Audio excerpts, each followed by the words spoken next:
PR was raised.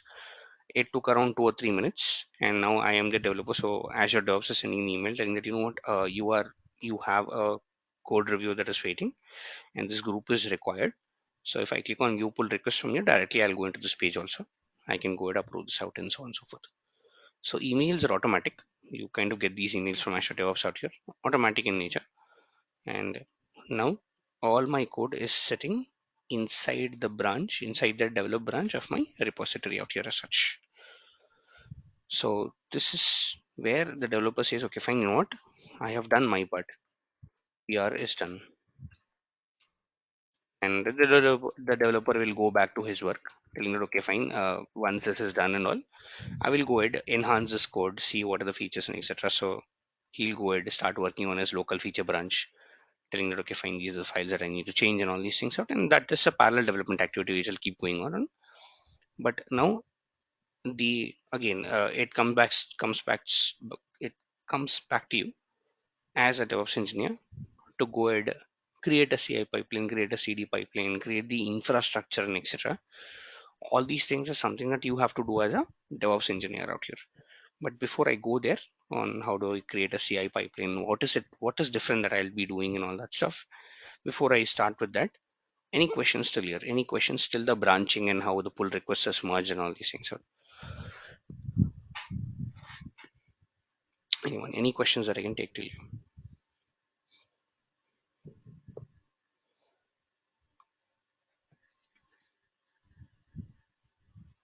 How much Anyone, time I anything? can wait the reviewer? I'm sorry. How much time I have to wait the reviewer get the It depends upon the reviewer. Very simple. It just depends upon the reviewer. So if the reviewer is not responding, you will have to, let's say, ask them to review the code and then go ahead and, let's say, approve this. And that's the reason we have a group of reviewers, not one you have to reviewer out select here. the particular reviewer or some of the persons? It is a group. So when I say a PR approval group, what do you understand by that, Cycling? Hmm. What do you We understand have to by select the this? number. No, no, We it's have not to number select of. the number of the persons. No, no, just a second. Just come back here. When I say branch policy, just scroll down. What is this? Automatically include reviewers. And when I say a PR approval group, there is a policy out here that you need at least one reviewer. So from this particular group, you need one of the person to come again and review this out and approve it out. And that's what exactly happened out here. So each and every time I'm not selecting the reviewer, it's automatically coming in. If you check this out, this is what it did. Work items linked and all that stuff, reviews approved. This is the group which is required. Reason being your policy is telling that the group is required. So I'm not selecting the reviewer.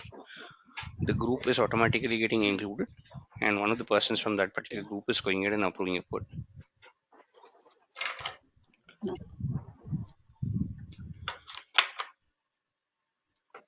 Yes, any more questions here, guys? All right, so that was my branching strategy. So I now have the repository. So let's put the diagrams out here again. So we have the repository, and after the repository, we have a branch called as a develop branch.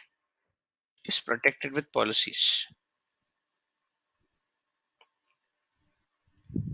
So the developers are going ahead and merging their code via a pull request. I created all these things as a DevOps engineer. The next thing that I need to do is go ahead and start creating something called as a build or a continuous integration pipeline, which mainly does two things. The reason I'm telling two things is because if you come back into your code, this is what you have. You need to build this code. You need to go ahead and you need to start building this code out here. So this is the code build part.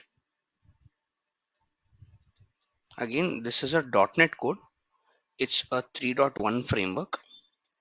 A developer is going to tell you what kind of a code is written and all these things out.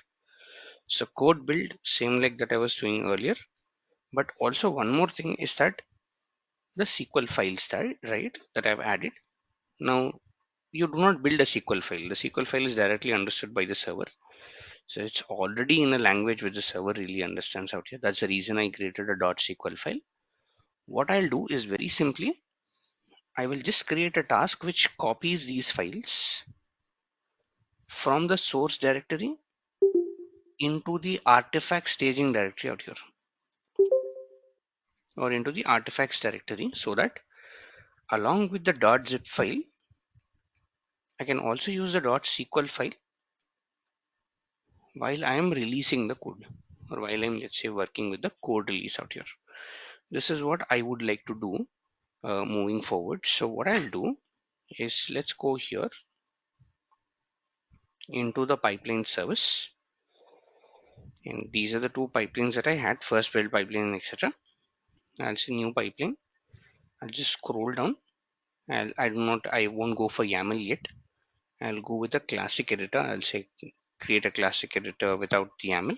I'll go here and I'll say this is Azure Repos Git.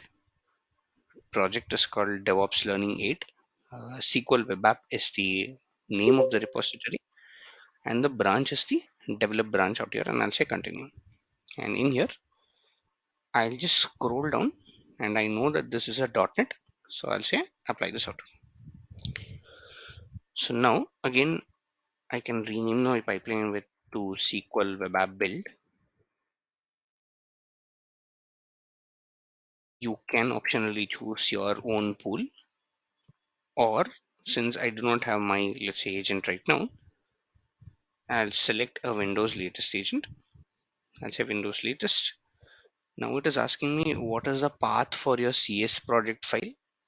So let me go here into my repository, SQL app, and inside the SQL app folder, there is a CS project path. I'll copy this. This is the path that I need to target. I'll come back here and I'll say, okay, fine. This is the path you need to target. Just SQL app. Inside that, you have another folder called SQL app, and inside that, you have a SQL app.cs project file that is there. Again, since I did not loop in my tester yet, which I will do in some time, I do not have the test cases. So what I'll do is I'll just remove this out, and I'll say, okay, fine. The test cases are no longer there. I'm good with that. I'll get in the tester after a little while. So if I look into this one, I do not have the requirement for a test case right now. I'll just scroll down. It says get sources. This is all good. Agent job. It says, okay, fine. The agent job is inheriting the pool from the pipeline. Doing a .NET restore, targeting my CS project, doing a build in a release configuration, then doing a publish. And in the publish, I will select that specific file called CS project file. And finally, the configuration here is release. Output folder here is this build.artifact staging directory. I'll just copy this out, okay? Or the entire variable out here to be precise.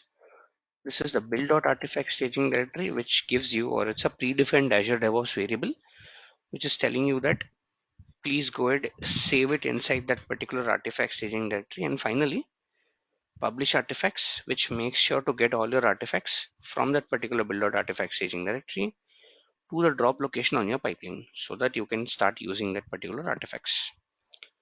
Also, as I said, in my build strategy, there is also a SQL file that I need to consider right now. It's just sitting inside this particular, or which is called commands.sql file out here. What I'll do is that I'll come back, and in the same pipeline, I'm going to add one more task called copy files. Just scroll down. I just search for copy. There's something called copy files. It's telling copy files from a source folder to the target folder using patterns and etc. I'll say, okay, great. Sounds good. Just move this task above the publish or above the publish artifacts tasks out here, because you also want to publish this on the drop folder. So I'll say copy files to. It's telling what is the source folder. I'll say click on three dots that is just beside the source folder out here. It'll start looking into your repository. I'll say this is my source folder, which is called SQL file. I'll say okay. So now it's saying okay, fine. Source folder is SQL file. And what are the contents? I'll say okay, fine. Anything that starts with .sql. wildcard.sql out here. Finally, it's telling what is your target folder. I copied that right from the above task. I'll just paste this out.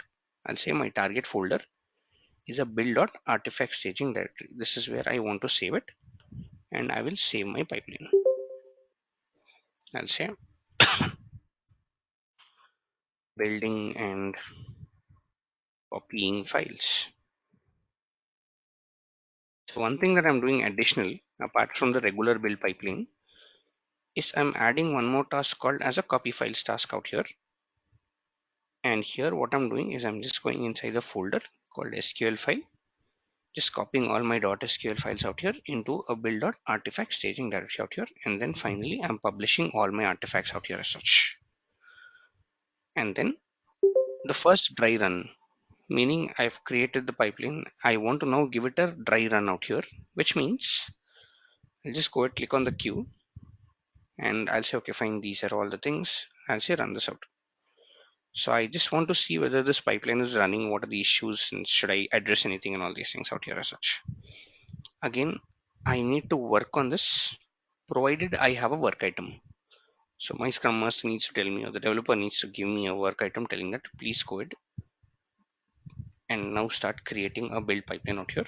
And the build pipeline contains the regular .NET Restore, .NET Build, and etc.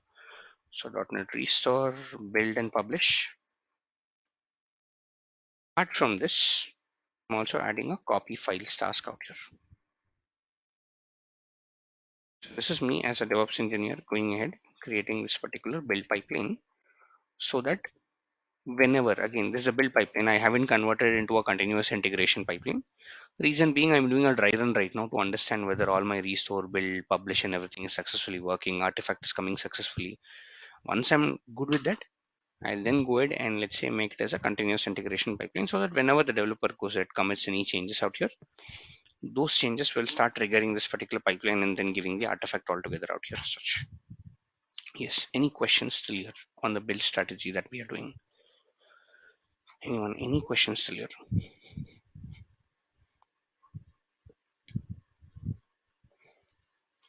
Any questions still here that I can take? Hi, sir. Uh, Go ahead, Akshay.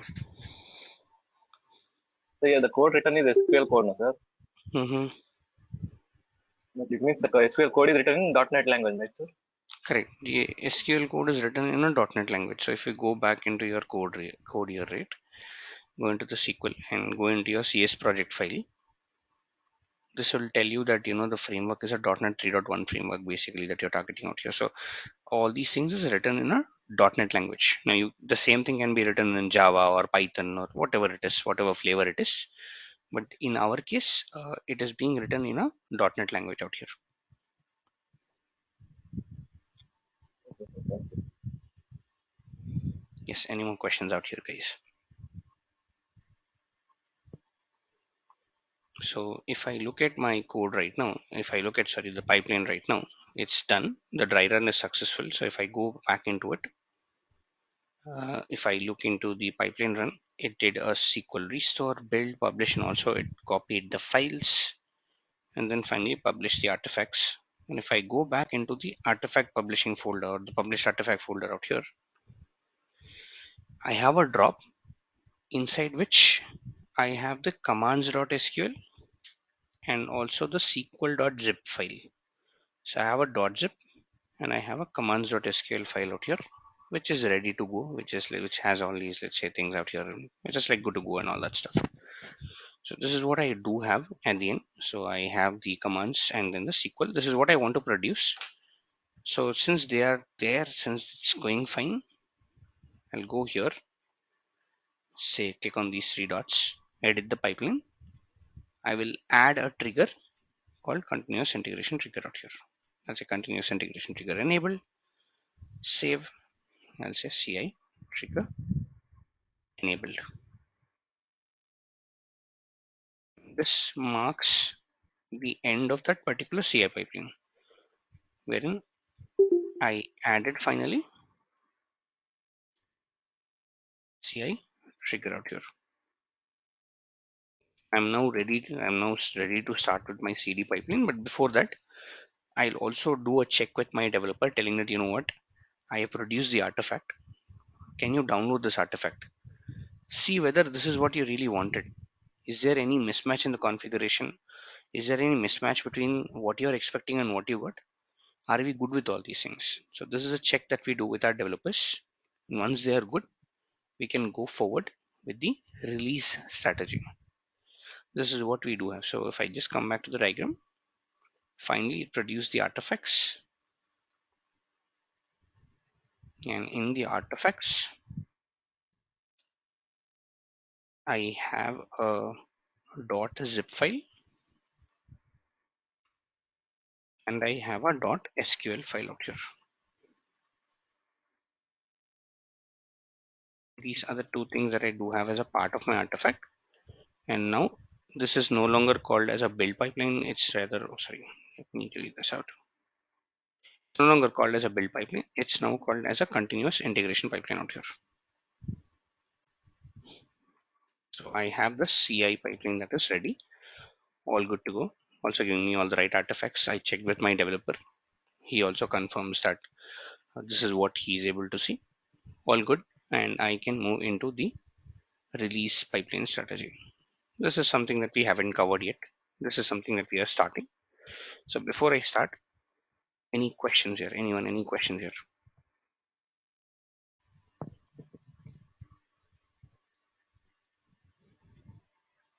Okay. Now in my release pipeline, what do I want to do is this. Again, it's the same pipeline service that I'm putting in. In my release service, I want to attach the release pipeline with the artifacts that I have. I want to use these artifacts. And in this example, I want to release the code on an Azure web app. And I also want to release, or I also want to inject the SQL commands into a SQL server or into a SQL database basically that I want to do out here. Which means, again, my release is not a straightforward release. I would want to firstly take my code into something called as a development environment or into a development stage, then into something called QA, then into something called staging. Each and every phase needs to be tested thoroughly, and then finally move the same thing into production. This is what I want my pipeline to do. An environment or a stage out here just means the infrastructure, like the web application, the resource group, the app service plan, and all these things out. So the web application, and also here in this case, I would say a SQL server out here as such. These are the two things that I would need as a part of the release. Again, the .zip file needs to be released or needs to be deployed on my web application. .sql file needs to be injected on that particular SQL server. These are the two things that I would need going forward in order to do this. And I want to replicate the same thing from development, test the development, push it to QA, test the QA, push it to stage, test stage, push it to production. Each and every environment will have these two components. Since I'm going ahead and doing these two components out here, each and every environment needs to have these two components out here as a part of the infrastructure. So same components will exist in, let's say, QA, staging, and production, tested thoroughly, and then pushed out. And that's what defines my release strategy. So the release is these things. Firstly, release the .zip file or deploy the .zip file.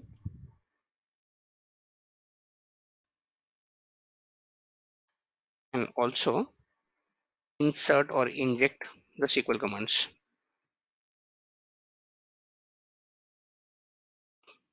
Inject the commands outside and deploy the .zip file on the web app. Inject the SQL commands on the SQL server or on the SQL database. This is what my release pipeline needs to do. Before going into the release, before going ahead and let's say creating the release pipeline out here, do you all think I'm missing something? Do you all think anything that I'm missing out here? Anything do you feel that, okay, fine, you're missing something in the entire picture? I have my repository, I have my branches, I have my build pipeline. I'll also create a release pipeline. But do you think I'm missing anything? So we have integrated like a portal dot Azure to Devops. Yeah, we haven't integrated Portal Azure DevOps with DevOps. Yes, that is something that we are missing. But before I even integrate, don't I need an infrastructure? Don't I need my resource groups and all these things? Which is not there in my portal at all. There is no resource group, there is no web app, there is no app, there is no app service plans, there is no SQL server, no SQL database, no connection strings, nothing. Which means as a DevOps engineer, you also need to go ahead and do the creation and maintenance of this particular infrastructure. And when I mean infrastructure, I need the app service, I need the app service plan, I need a SQL server, and I also need the SQL database. All of them should be in place before I go ahead and let's say start uh, doing the release of my pipeline out here. This is something that I do need. So I want to first create them and then I want to come with my release strategy out here. So creation of the infrastructure again. Yes, it's a manual creation that I'm doing. I am not going ahead and automatically creating them. I don't want to let's say put everything in one day because it will become overwhelming for you all to let's say go ahead and practice everything in one day as such. So let's come with what we know. So let's go ahead, create a resource group, and I will say the resource group name is something like dev for a let's say team called development. I'll say this is ECS2. Let's say review and create this resource group out. And now I need the app service and the SQL server and also the connection between both of them. So go into the resource group, say create this out, say create this out, and I'll say this is web app, something called web app. Say create a web app. I'll say yes, this is Visual Studio Enterprise subscription. This is dev. Let's scroll down and I have, or it's asking me for the name of the web app out here. I'll say this is a demo web app, or let's put it this way. I'll say dev web app SQL 000 or dev web SQL. This is working, so I'm good with that. If you want to also add the region code, I'll say US East 2 or East US 2, EU 2. Scroll down. I'll say it is publishing method is code. I'll say it's .NET 3.1. That's what my code really is. I'll say this is East US 2. I'll start with a free plan. I'm good with that. If I have a free plan, I'm okay with that here. So let me go ahead and say this is a new plan name. I'll say this is a dev plan 01. I'll change the size to F1. I'll say next deployment. I will disable the deployments right now. Networking, I'll disable networking. Monitoring, I'll disable the monitoring for now. I'll have to, let's say, come back into the monitoring once again. But I'll just go ahead, try to create the very simple infrastructure that I do have. So I'll say disable this out. Tags, review, and create this out here. So I'm now going ahead, creating the infrastructure. And in the form of the infrastructure, I'm going ahead and creating the app service and the app service plan. And parallelly, while they're getting created, it will take a minute or so. I'll also go ahead create my SQL server and the database. So this is getting created. I will say now SQL. I'll directly start with SQL databases. I'll say create, and I'll say this is a dev. I'll scroll down. I'll say this is a demo DB, the name of the database, or you can say this is a dev DB or something like that. I'm good with this demo DB. Good enough. I'll say the SQL server. Say I'll say create new. I'll say dev SQL server and then give EU2 something like this. ECS2 so that the name is unique. I'll say this is EC2 as well, same where my, let's say, app service and app service plans are created. Authentication method, I'll say it is a SQL Server authentication. I'll give the user ID and also the password out here. The user ID and password is something that I've given. I'll say okay, this is the server configuration, and just scroll down. I'll say this is a development. I'll say configure the database. I'll go with the basic size here. I'll say 2 GB and 5 DTUs. I'm good with that. Say apply. I'll say next. I will say okay, fine. Access method is a public endpoint. I want to allow Azure services to communicate with this database, and I also want my current IP to be listed so that if I need it, I can go ahead inside the database and let's say try going ahead and let's say running some queries manually. I'll say security, none additional settings not needed, say tags and review and create out here. So I'm now creating the SQL server and also the SQL database out here. So now my resource group is going to have these four components: the app service plan, the SQL server, and also the SQL database.